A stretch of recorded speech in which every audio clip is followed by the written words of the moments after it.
My ex-husband left a baby on my doorstep after cheating on me for years. That sounds like bad Harry Potter. And folks, there is a trigger warning for emotional abuse and also, folks, this does come directly from the r/OKstorytime subreddit. Oh my god. Yeah. Once again, this will not be my story. This is actually my other sister Jen's story. My ex-husband, we'll call him Dan, we met in college. We're both in the same program. He was very sweet and charming and everything that you would expect from a Southern man. We got married after graduating. After this, everything changed all of a sudden. He went from sweet and charming and surprising me with flowers to avoiding me and rather hanging out with the boys than at home with me. I became very unhappy. By the way, this comes from Miss Kitty Cat. Oh my god. We know you. And if you want to submit your own stories, go to the r/OKstorytime subreddit. I'm Sophia. I'm Carly. And we're here to give good advice goofily, but we don't have all the answers. We only know what we do. So let us know what you would do in the comments. And OP says, unfortunately, I was not able to find a job in my career as quickly as he did, and we moved for his job. So I was away from my family. Also, I had religious trauma, and my pastors and members of my church just kept telling me to work harder. That was super damaging. I would put him first all the time to my detriment. If he didn't want to go out, we weren't going out. He would tell me how much I needed him, and I truly believed him. Eventually, I was able to find a job. It was over an hour away from our home. I enjoyed what I did. I was happy to be somewhere that wasn't inside the house. In my head, things were getting better. In reality, it wasn't. It was just because I wasn't trapped in the house all the time. When I finally got brave enough and left my church, I realized how bad of a situation I was actually in. I wanted to start the divorce process. We'd only been married for a year and a half at that point, a total of 5 years together. I was so miserable. I was over 6.5 hours away from my family. I just wasn't happy. So I served him the divorce papers. And like a light switch, everything changed. He begged for me to stay and said he didn't realize how good he had it. All the same old stuff they say to you when they want you to stay. So I agreed to hold off for a little bit just because I saw such a drastic change. But that never lasts for long. During that time, I got pregnant. It was not a planned pregnancy, and trust me, neither of us wanted a kid at the time. None of his friends had kids, so he was very upset about it. Everything went downhill fast. He kept telling me how I was going to ruin his life and how he didn't want a kid right now. It's not like I wanted one either, and we were both using birth control. He wasn't ready to be locked down. After that, I called my dad crying, stating everything that was going on and how much Dan did not want this kid, and I needed to leave. My mom got a hold of Dan's parents and let them know what was going on. I was 6 months pregnant at this time. I couldn't remove any of my stuff on my own, and I needed help. My parents showed up, and so did Dan's parents. Dan's dad, we'll call him Bill, was apologizing to me, stating how he didn't raise his son like this and that no son of his was going to treat a woman like this. I had 5 separate vehicles here to load up all my stuff, but as we were loading my bigger items into my dad's truck, Dan finally came home, mind you, slightly wasted. He got out of his vehicle, and Bill came running out of our house and grabbed Dan by the collar and started screaming at him. I've never seen Dan look so scared. My mom rushed me into the house so that the men could handle their business. I didn't see or hear much. I just heard a lot of screaming. About 5 minutes later, a scuffed up Bill came back into the house and apologized again to me. I didn't say anything. I just started crying all over again. I knew I had to go. So we finished packing, and Dan came out of the corner as we were about to leave and goes, "You're really divorcing me?" I said yes. I couldn't be with a man who hated me and his child. I told Dan he didn't have to be a part of this child's life at all, and he could give up custody. I didn't care. Dan looked at me and said, "Good. I'm glad you're leaving. I can't believe the one time I sleep with you, you get pregnant. But I've been sleeping with Marcy for 2.5 years now, and she hasn't gotten pregnant once." It's not a flex, dude. You just suck. You are the worst, dude. Yeah. Stinky man. Stinky, stinky. My heart shattered. I couldn't feel any lower. In a calm voice, I said, "You've been cheating on me for 2.5 years? So before we got married?" He said, "Yeah. They work at the same job. She actually helped him get this job. She also came to our wedding." Who is this girl? Who goes to the wedding of the person you're cheating with? Clearly someone that knows about the wife the whole time. I just couldn't cry anymore, and I said, I hope you're happy with her, and turned around and walked. Dan screamed at me as I walked away.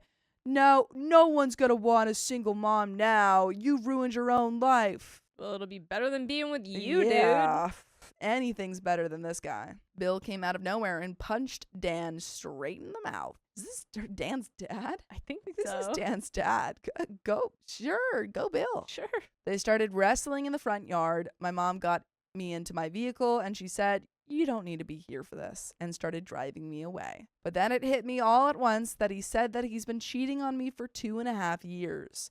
I went back to my mom's house with the realization that I no longer had a job. I was about to have a baby by myself, and everything that I thought I knew was just gone. Fast forward a couple of days, my in-laws showed up with the rest of my stuff to unload at my mom's house. Before I even had a chance to get to the door, I saw Bill outside crying at his vehicle to his wife.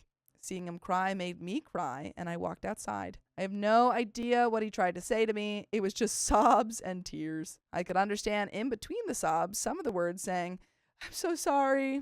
I mean, at least you have like very supportive family members. Right. Like 8+ Bill. Yeah. Like you have 4 parents who all seemingly support you, Yeah. and you're about to have a kid. It's, you're not alone. Yeah, That's I think something. we still have that good support system without the worst man of the Yes. bunch. Honestly, your support system has gone up now. Yeah. Eventually, once everything calmed down, he told me that they're cutting off their son, and anything they need to do to support me and their grandbaby, they will be here for, no questions asked. Wow.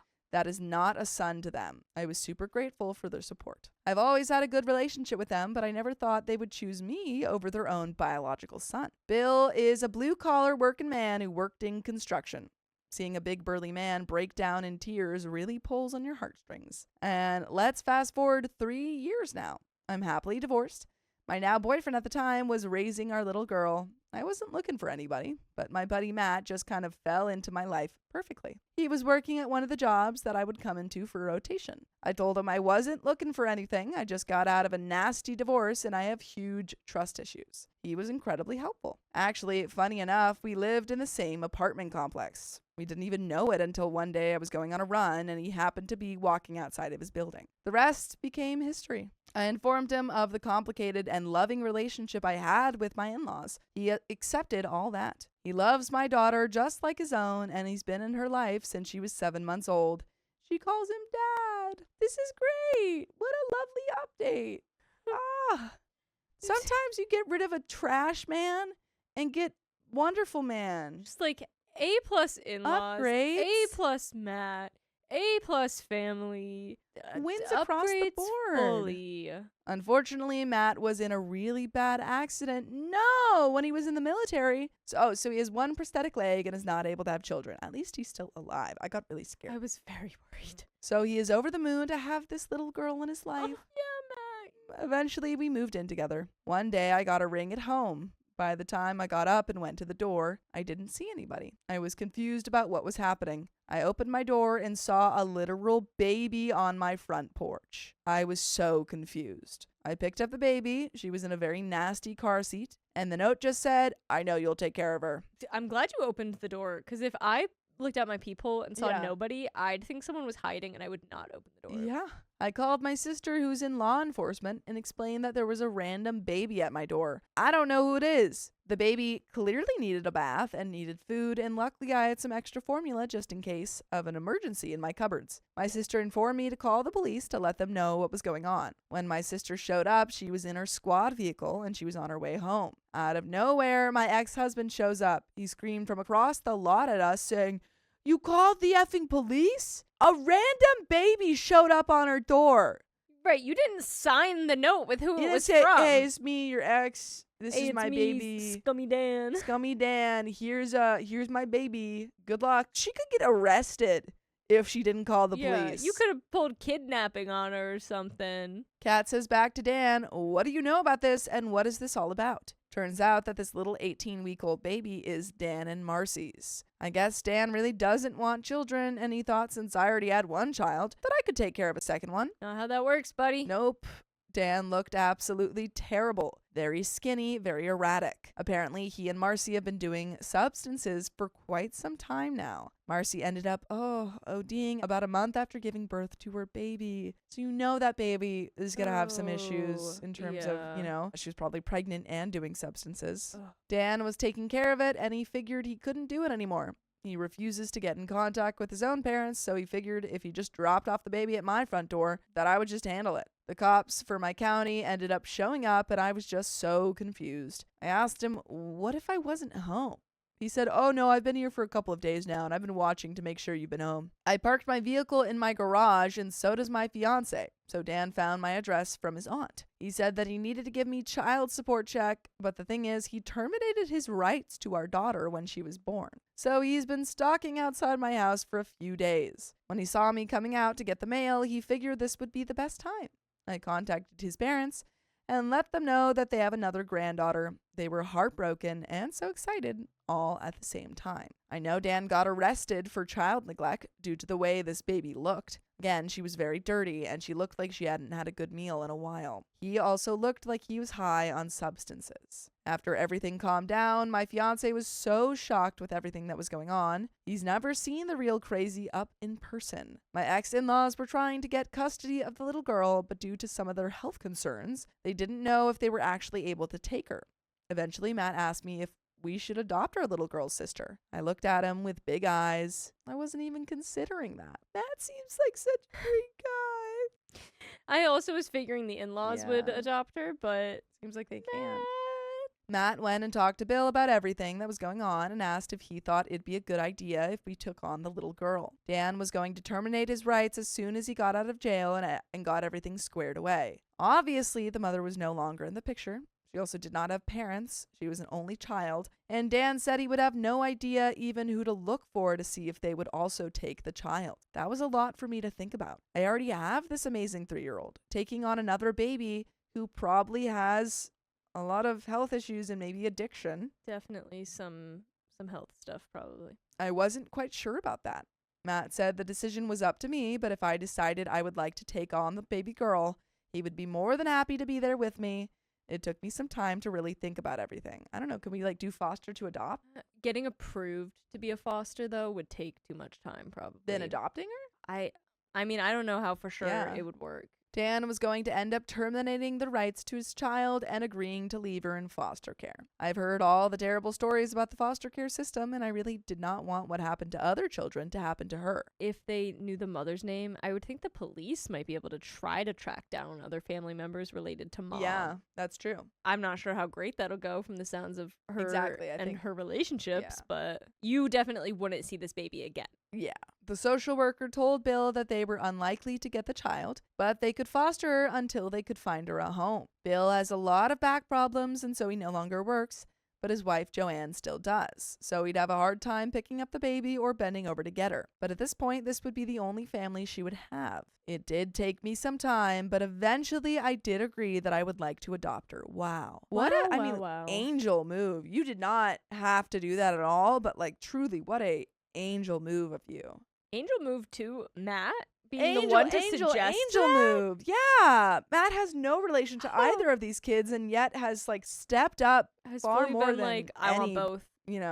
Most men would do, or most people in this situation would do. Props to you, Matt. Oh, Matt. I talked everything over with Matt, and we thought it'd be in our best interest for all the procedures to go easy, just to have a quick courthouse wedding and then start the logistics of adopting. We got married that same weekend, and we informed our families what we would be doing. Matt's mom and dad weren't really thrilled about it, but did understand the fact that he would never be able to have biological children. So even if he wanted more kids, adoption would be the only other way to go. At least my oldest will be with her biological sister. Bill cried so much after we informed him of our decision. Bill just kept hugging Matt and crying into his shoulder. Bill seems like such a great guy. Telling him what a good man he was, and he was more of a son to him than his actual son. Matt's shirt was soaking wet when we left. The more time I spent with this little girl, the more I loved her. And I see no difference between the daughter I gave birth to and the daughter that I adopted. So over time, with all the hoops and the visits and everything we had to go to, eventually we were able to adopt her. Isn't it amazing? It's a great story.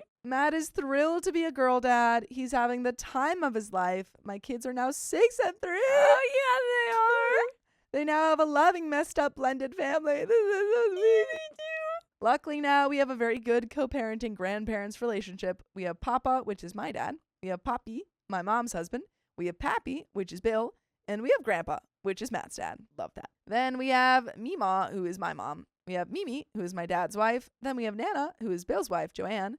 Then we have Grandma, who's Matt's mom. I love this. These babies are going to be so loved. They're already so loved. So our kids always have a loving set of grandparents. Ugh. And I would love if you listen to full episodes of stories just like this.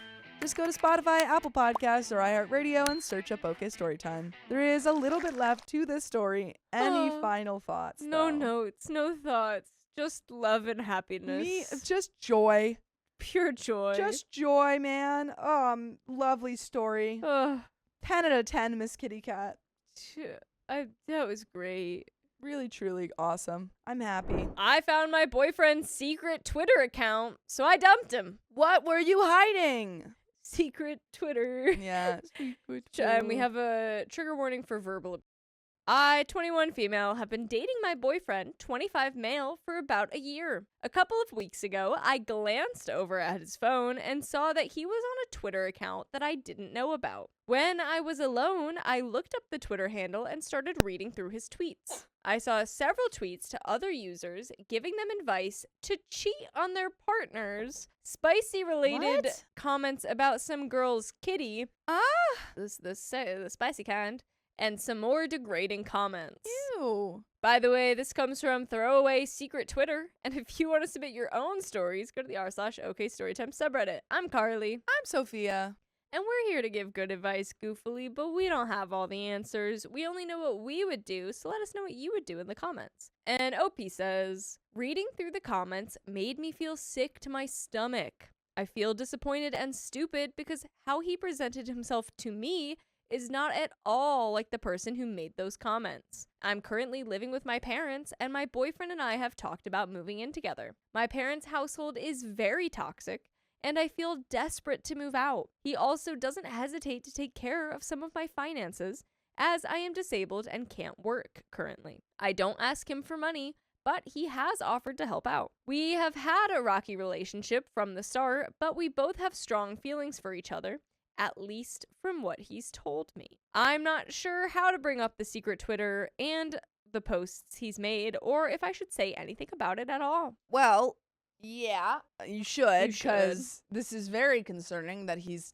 saying any of this type of very degrading, inappropriate stuff online. Doesn't really matter if he's doing it from like an anonymous account, Right. because he's still saying this stuff, and that means he believes it, at least to a certain degree. Yeah. Also, personal opinion. I do feel like a year is pretty early to move in.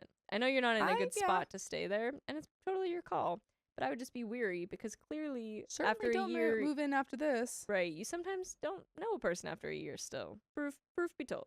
Yeah, break up. I feel like if I say anything, he will just delete it and make a new one. I don't want to date someone who thinks about women the way he does, but leaving him would mean I would need to stay at my parents' house and I would be struggling financially again. I will say, I agree that you should get out of your parents' house, but Yeah. there's got, maybe friends, maybe going on to Facebook, things. You can find people that you can live with. Yeah, I would be worried that in moving in with him, it might not seem like it now, but you could be putting yourself into a worse situation than what you're in right now. Absolutely. Do not move in with him. No. Try not to move back in with your parents or stay with your parents. But let's see if we can find any other people that we can live with. I also want to note that I'm not with him just for financial reasons. I love him and could see a future with him. There just seems to be so many red flags. Yeah. Yes. And I'm worried he's taking advantage of my naivete. How should I bring this up with him? Thank you for taking the time to read my post. Some relevant comments. XJRQH says, I guarantee you that his true colors will show once you two are living together.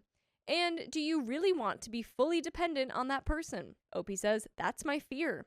I want to think that talking to him about it would change his mind, but I don't know if I'm just in denial about it all. I don't want to be dependent on anyone. It's just challenging given my disability. Another commenter says, is it a spicy hobby thing? Wait, that's not better if he was looking at it next to you. OP responds, I don't think he intended for me to see, as I saw the phone as it was sitting down next to him and he quickly exited out. I actually have asked him if he had spicy hobbies, and he only responded with, "What kind of question is that?" What do you mean? I don't like that. I think that's a perfectly good question. I think you should be asking your partners that. You should know about that. I think it's an important question to ask. He asked me if I would ever have a menage a trois with him and another female. I said I wouldn't be comfortable. I turned the question on him and asked how he would feel if he saw me with another man, and he just said he would unalive us both. Okay, Girl. I'm going to stop you right here. When a man says that, you believe him. You believe him. Girl. Because he would. And we stayed Up with this man. Out. Let me make sure this isn't them down there. It's not. We're good. When he saw that I was scared, he said he was just joking. He wasn't. We have an update 2 days later. Any other thoughts? Break up. Yesterday morning, I confronted my now ex-boyfriend. Woo! Yay! About the secret Twitter account he has been using to make derogatory and inappropriate comments. My stomach was hurting and my hands were shaking in anticipation for the conversation I was about to have with my boyfriend. I found out about this account almost 2 weeks ago, but I hadn't said anything until yesterday. I knew once I brought it up, our relationship would be completely over. I've gone back and forth in my mind, deciding if it's worth bringing up or if I should just move on and forget about it. Yesterday, I told him I needed to talk, and I've asked him to sit down on the couch. I said, "I've seen what you've been posting on Twitter." I made sure to keep my voice quiet and calm, since he has a tendency to become explosive whenever accusations were made against him. He responded with, "Okay, this is how you talk to people? This is what you think about others? What are you talking about? I've done nothing wrong. Show me what you're talking about." I got up and grabbed my phone to read off comments I'd screenshotted about another person that asked for advice on what to do since his girl best friend, who he was crushing on, was going through a breakup. And he wrote, "Just play the part and soon your wiener will be in her mouth. She's gonna need some good poking to get through this." More concerning to me were the comments giving advice to cheat. To one man who was unhappy about his spicy sleep life with his wife, he said, "Start looking for a side piece, shouldn't have to beg for head." Another comment to a man who wanted to grow his family but his wife was hesitant said, "Go make a second family in a foreign country, spread your seed." Notable inappropriate comments included, "Wiener her down," "Get some head bro," "Make sure you bust the biggest nut on her face," "Your parents don't want to think about you getting your kitty ate, you probably got some good kitty." I mean, what the F? I would never be involved with a man who talked this way. What's more concerning is wondering what else he's hiding, since he thinks it's totally okay to cheat if you're unhappy and not getting your way in a relationship. His response, "That's not mine." I told him that he used the same username he had for his old Instagram. The area code is from the town he grew up in, and he posts specific information that identifies him. He became enraged. "Why are you spying on me? Trying to spy on me? Now you want to make up fake scenarios? Pull up your dating accounts. Show me your Twitter. Give me your phone." I said, "I knew you would act this way. I caught you making inappropriate comments, and instead of admitting it, you're lying to my face and now treating me as if I have done something wrong. This is so disappointing. The way you're acting online is not how you have presented yourself to me. I don't have a dating account, and I have nothing to hide on my phone. You're not going to turn this on to me. This is not okay." Honestly, A+ OP for Yeah, good on you, that. OP. Stand your ground. This guy sucks. I genuinely am disgusted. Yeah. I told him all he had to do to prove it wasn't his was open the Twitter app and show me that his account wasn't on there. He refused. "I have nothing to prove to you, witch. I don't need to show you my phone. What, now you want to start snooping through my phone?" At this point, my hands were shaking, and I was so upset that it was hard for me to talk. He walked towards the door and said he was leaving. I stood in front of the door. He took out his phone and started taking a video of me. He said, "This is why I don't deal with people like you. You're a Karen. I'm going to call the police because you're holding me hostage." At that point, OP, I would say let him go. No, this is Dude, just, I mean, like, he's just a horrendous person. Thank God you did not live with this man. Oh, yeah, just be You happy about that. dodged the biggest So thing bold, ever. like, so giant of a bullet. Yeah. He called his mother, put her on speakerphone, and said he was being held hostage. Then he pushed me aside, walked out the door, and said, "Now I am safe." I said, "You acted exactly as I thought you would. You're a self-absorbed person. Your behavior is disgusting. How can you stand there and lie straight to my face when I have proof in my hand? If this isn't yours, it's so easy to prove, isn't it? You aren't smooth. He responded, I am smooth. I'm the man. I'm a king. You're a skanky butt. You're the biggest liar I've ever met. I went inside my house and he started banging on the door. I went downstairs to my room until he left. After an hour and a half, I counted 30 plus missed calls from him. I checked his Twitter and he posted, once a witch, always a witch. I saw posts and comments had been deleted. I've tried breaking up with him in the past over unrelated things, and he ended up creating new phone numbers and emails so he could find a way to get the last word in. I expect that he will beg for me to take him back and will say that he will change, that he's going to seek out counseling, etc. By the way, you can always seek out full episodes with stories just like this. Go to Spotify, Apple Podcasts, iHeartRadio, your favorite podcast app. Search up OK Storytime. We have a little bit more. I am so glad that you dumped this man. Yeah. Wow. He stinks. Stinky poo-poo, man. Oh, man. Wow. How he was able to hide this for a year is crazy. Just gonna finish it. Today, he sent me $200 with a note saying, have a good weekend. Then he texted me saying he booked a trip for us to get out of town for the weekend. He will stop at nothing. I don't want to do this anymore. I don't want to take him back because I am desperate to feel love. I know that none of it is real. It hurts so bad to be betrayed by someone you trusted. I had an ex that behaved almost the exact same way. I don't want to attract these type of men. I think I'm going to make an appointment to see a counselor so I can work on being independent. I can't seem to find the love I desire from men, so I hope that one day I may find it elsewhere. If you've taken the time to read, thank you. Moral of the story, when someone shows you who they are, believe them. That is the end of that You know, story. I mean, like, I do believe in finding love in yourself and through your friendships and your family. I But, think don't feel like you won't ever find romantic love. you're 21. Yeah, that's like you've got so much time. This is probably one of the first relationships that you've had. Yeah. Who knows how long-term they've been before. You have now learned so many things that you don't want and what to look for and not to want. Exactly.